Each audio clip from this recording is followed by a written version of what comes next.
intros. Hello, Sam. Good morning. It is Monday, August 22nd, 2022. I am sweaty because I just went for a run. Sorry. Trying not to care as much about appearance these days.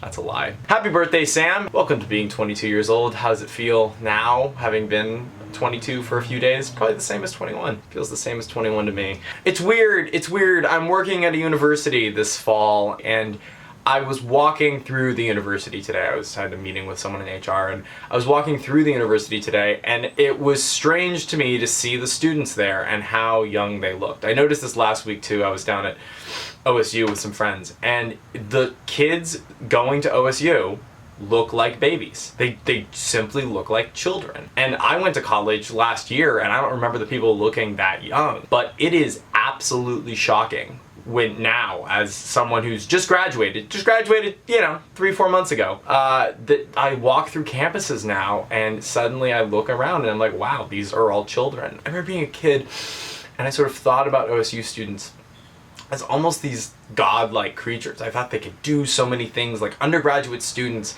In my head, it was so confusing to me why they weren't utilized more, like why they didn't do research and why they didn't create things. And as I get older, noticing just how young people in college are. Like, they're just not that old. Like, they're barely older than high school students. In many ways, college just provides this like sort of prolonged adolescence that people can exist in, and I've just been attenuating to that. Like, I wonder how much more powerful college would have been for me or for anyone if I had just like waited a little bit of time and gone out and just lived a little, you know? Like, if I had gone out and worked for a year, like truly worked or traveled or done something and then gone to college, maybe I would have gotten more out of it. I enjoyed my college experience. I don't want to sound ungrateful, but I certainly am thinking now, like, holy cow, these kids are so young, and like they don't really know how to do anything in the world besides academics, and they're just being put into a context where they're going to do more academics. And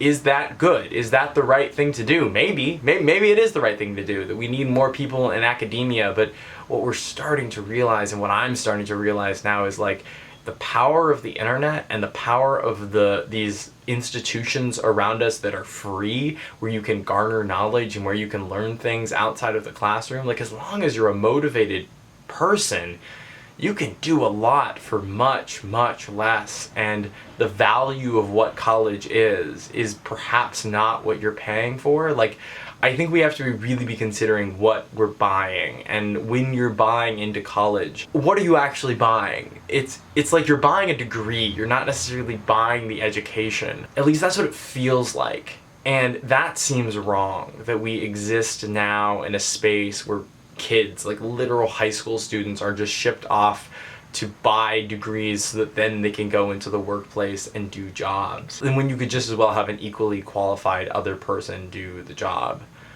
I was thinking today, and I had a conversation this morning with my sister, and we were talking about this. My suggestion was like, there should be tests when you do jobs. Instead of looking at a degree, instead of saying, okay, you went to Denison University and you got a degree in cinema, have me come out and see if I know how to use a camera and a lens, and test me on how f-stops work and what color balances are and how LUTs are created. Like, that's the stuff I should be tested on to see if I can get a job, not whether I got the degree and from where.